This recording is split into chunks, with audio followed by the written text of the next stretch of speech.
Тук ще се опитам да ви покажа нещо, което при липсата на торта не знам дали ще се получи. Не съм го пробвала до сега. Надявам се да успее да се получи все пак. Така наречения Extension Work. Лично аз бих направила просто един обикновен звездовиден бордюр като начало. Като съответно при желание бихте могли да направите като мидички отстрани. Лично аз бих започнала от средата. Не знам, може би ще се чувствам по-комфортно, за да не объркам. За съжаление малко трудно лепне на чашата.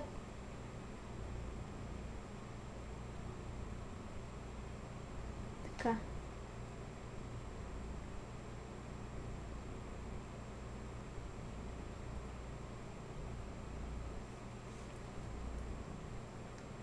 Трудно лепне на чашата, затова в момента не мога да ви покажа.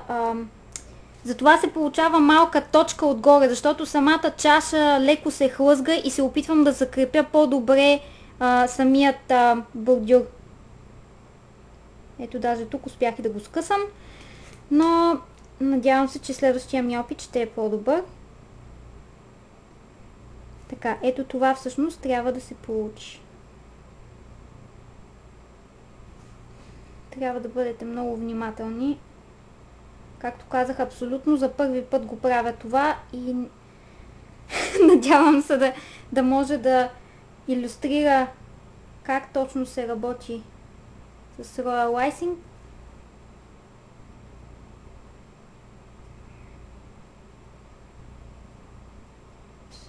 Ето тук дори не успях да го подпра на време.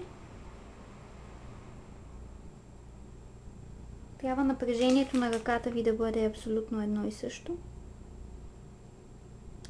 И това, което лично аз бих пробвала да направя, сега ще взема още по-малък накрайник и ще се опитам да повторя с по-малки фитилчета между по-големите.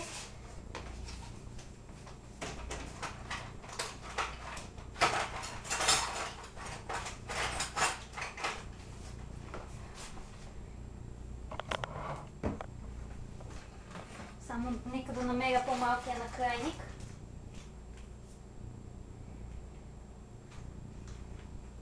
Нямам абсолютно никаква представа дали ще се получи с едно, просто ще пробвам в момента, за да видя дали наистина би могло да се работи с единица.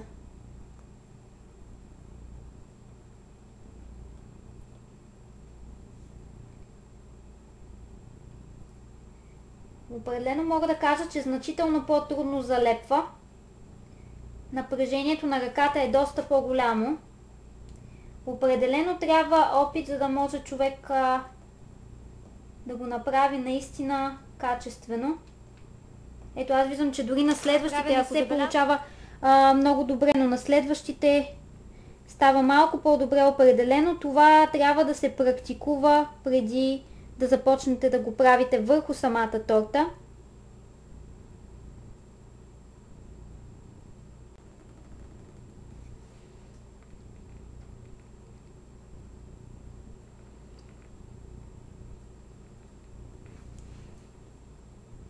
Когато веднъж ръката свикне с напрежението и това по колко точно трябва да подава, се получава малко по-лесно, но въпреки всичко си изисква изключителен контрол и опит. За съжаление аз в момента нямам и двете, защото наистина за първи път опитвам да правя подобно нещо.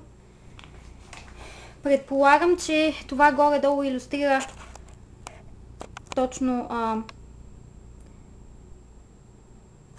как би трябвало да изглежда.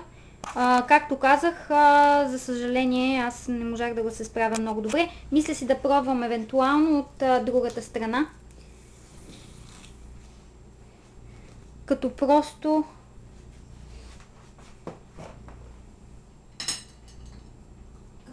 да направя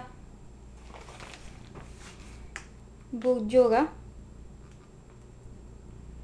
Съвсем елементарен, просто само колкото да илюстрирам Дори не е и бордюр, просто сложих малко лайсинг, за да мога да изпробвам отново да направя това нещо.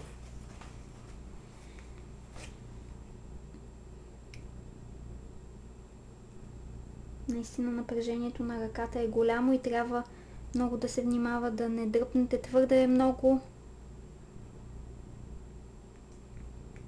Така, ето успях с една чертичка. Нека пробваме следващата. Изключително прецизна работа е работата с лайсинг. Много ефектно изглежда на торта, но изисква голяма практика. Аз, както казах, дори не мисля, че в момента се справям много добре. Т.е. има много какво да се желая в това, което ви показвам в момента. Но исках просто да илюстрирам и да опитам, като човек, който никога не е правил такова нещо, да опитам пред вас как евентуално се получава.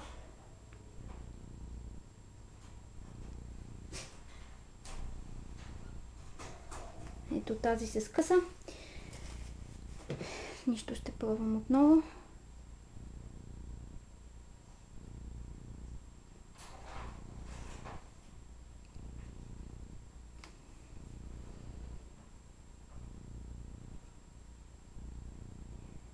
Това е изключително тънък накрайник. Това е номер 1. Препоръчват да се прави подобна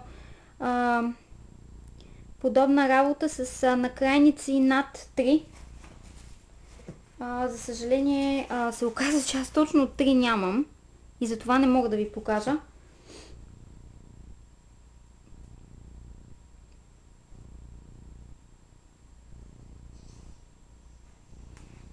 Така. И съответно продължавате надолу. Аз всъщност мислех просто да очертая евентуално по този начин. И след това да направя тези, които са помежду пръчиците, помежду по-големите.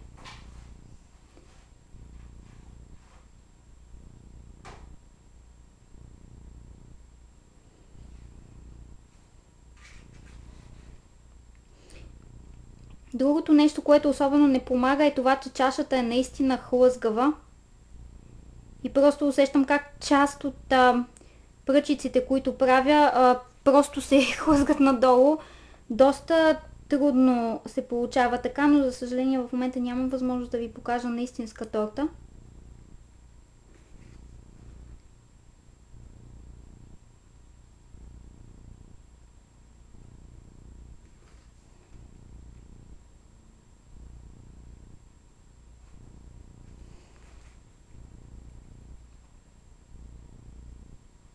Ето тук отново се скъса. Просто наистина много внимателно трябва да се работи с това. Както казах, аз го правя за първи път.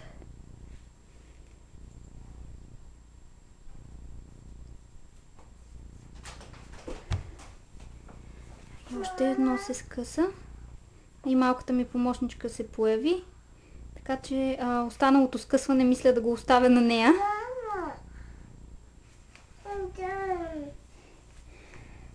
Съответно тук бихме могли да направим някакви елементи, предполагам.